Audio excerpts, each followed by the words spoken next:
Hello everyone, so here's the first look on the channel of the new Hyundai i20 N-Line. So we have a gorgeous sport package and interesting color. So let's come a bit closer and check the details. So I have the classical i20 daytime running lights with the LED headlights, projectors. We have the turn signals with the bulbs, little fog lights there, and matte black front grille with the N-Line logo there. Quite big air intake. I'm afraid the stone chips might hit the radiator for the cooler inside, but I guess it's a sport version, so has a lot of air intake. And we have a nice plastic protection on the bottom with a little dark gray colored parts there. So this, just to check the color, is the, if I'm not mistaken, elemental brass, brown, I guess. Is it? No, I would say this is the sleek silver. Kind of has this warm tone. It does look silver, but with a warm tone. Again, gorgeous i20 N-Line. This is the front look. So let's go around. Have the lane assist, light and rain sensor, nice big mirrors with the turn signals. And looking at these alloys, so these are interesting N-Line. These tires are Hankook Ventus Prime 3, so I believe these are 17-inch, yes, so 215/45 R17, diamond cut silver with some gray finish. Also have the N-Line badge on the side. And then while there's no one there, we can check the side profile. There we go. So we have some skirt. I like this. They've integrated the fuel cap nicely with the lights. So here's your recommended fuel.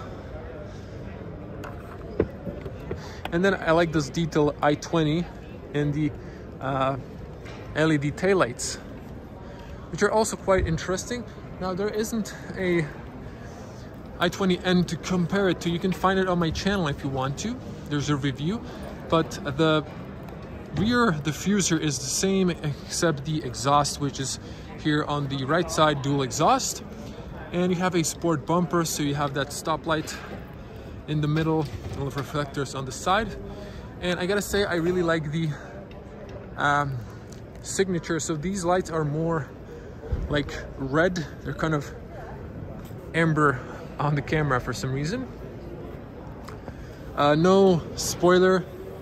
This is black on the sides. And you have the backing camera here. Well, I'd like to open it up, but it says it's open. Am I pressing something wrong? I don't think so. Oh, I was pressing the wrong thing. I was kind of touching the rubber, thinking it was the button on the top, my mistake. So you can close it up manually here. And let me back up so you can see the whole car where you're supposed to. So there's a whole car in the frame. Opens fairly tall and a nice cargo volume. So this is not in the default position, so let me just put it back here. So now you can see this would be the default position. In that case, this is flat. So you have tether points here. They look and feel plasticky, but someone is saying they're metal, who's the owner, so I guess I'll trust the owner. And here's a room for a fire extinguisher, light on the right side, nice and warm. Grocery hook there. This is closed. You can remove this here and then push it in here behind the seats. The seats knock down 60/40, by the way. There's a nice rubber stopper so it doesn't make noise. Now you can put a longer umbrella perhaps here on the back. So this is kind of flimsy. Okay, now it's in place. And 4 fingers of height. You have the lithium-ion polymer battery for the hybrid. So I guess this is like a mild hybrid, I guess, maybe, or stuff like that. And then you can see if I extend this, it goes down. So there's a patching kit there. And then you can have this with extra space. Then you would add another 4 fingers, so I guess 8 fingers to here. So let's put it back. Kind of okay, manageable. Now there's gonna be a review of the Bayon. It's exactly the same when it comes to the rear and the front. A lot of shared parts. There's the back camera there. So let's check the inside. Also tinted rear windows. Good opening and closing sound. Doors open fairly wide for a small city hatchback.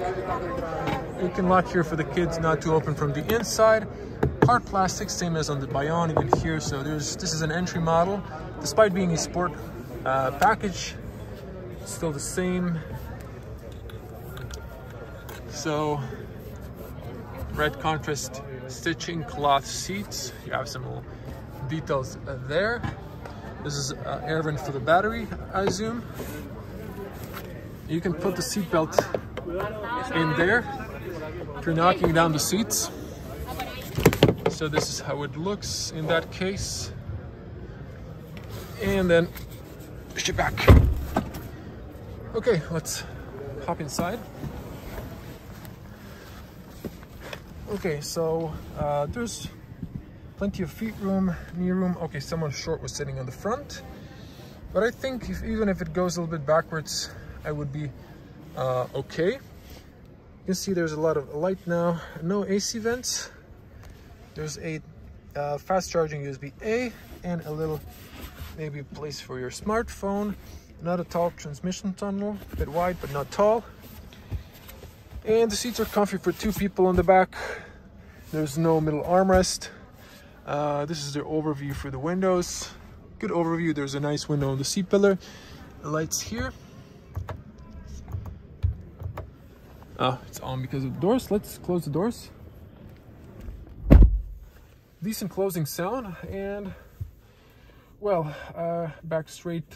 That is not 2 meter tall. I guess if you're an average, it'll be a tight fit, but I guess it's okay. This is a small city hatchback, so you're probably going to be driving in the front. Hook on the top, slowly closing. Handle, although on Bayon it was not, and no on the driver end. No hooks on the B-pillar, but decent, I would say. Let's get on the front, check the place where you're going to spend most of your time. So the driver's side has the little button, so for a keyless entry. Good opening and closing sound.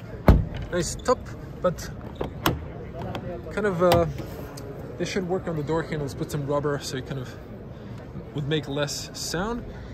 Good seals. Front doors open a lot wider, and hard plastics. All I prefer, and I like this because there's no piano black. They've added some leather here. This is nice and soft, even on the sides. Red contrast stitching. They emphasize this for the N line. No rubber like on the i20 N line, which you can also check on my channel. The gray car over there. And there's some ambient lights on the front door pockets. Foldable mirrors. All power windows, only the driver's side is automatic, unfortunately.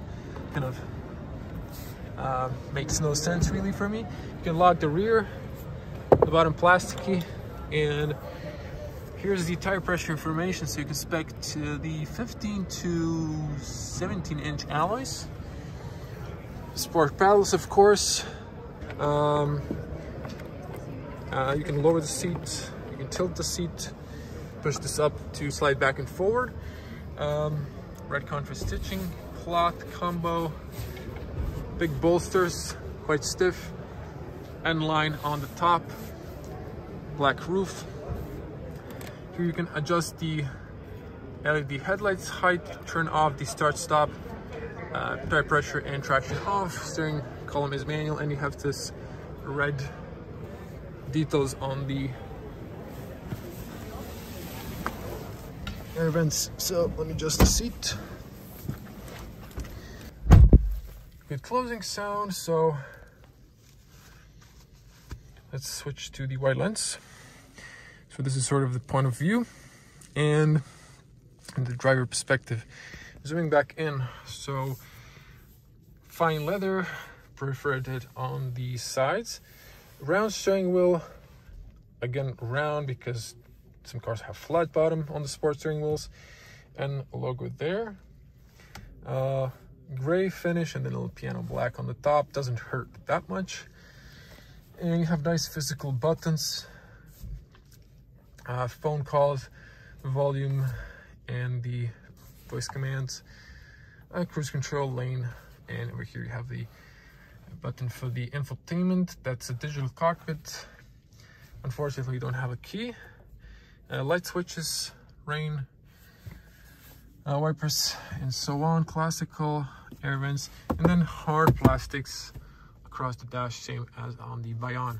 You have a nice big screen on the top there, physical knobs, nice physical buttons for the shortcuts, and you have the locking, hazards, airbag info.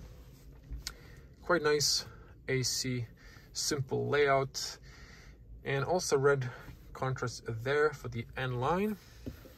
On the bottom you have the USB-A for fast charging, another one maybe for the media, 12-volt outlet, 12 volts, 180 watts, wireless charger. Yeah, here's some sort of attention, maybe the car has been clean for the corona and so on. Driving modes, parking sensors, beautiful round manual knob. I have some contrast stitching there, and no piano black, just some gray combo. So that's some nice precise, not too long travel for the gears. Push up and first gear for the reverse, so it's quite nice. Now, physical handbrake. So this kind of looks, yeah, this is a leather with some contrast stitching, unlike the Bayon, which had pure plastics. But this is also the same. So the whole dash in the middle bridge is shared i20 and the Bayon. And here, not adjustable, but cup holders. This is plasticky, but it still has some grip. Drinks not slide back and forth. This is kind of, this one leather, but on the other one, it was, on the Bayon, it was kind of plastic. And let me switch the light on for you there. So decent room here. There's some carpet on the bottom. And that's it. So it does slide back and forward. Now someone already break the tab, so just might as well open it. Spacious glove compartment. There is a warm LED light over there. And, well, nice pockets there with those ambient lights. This really looks nice, red and blue. Seats are comfy once again. Now to show you the headspace on the front. Enough headspace, 2 meter tall, 6.6, quite okay. Good overview on the front through the mirrors. By the way, you have the blind spot warning and a physical blind spot in the mirror.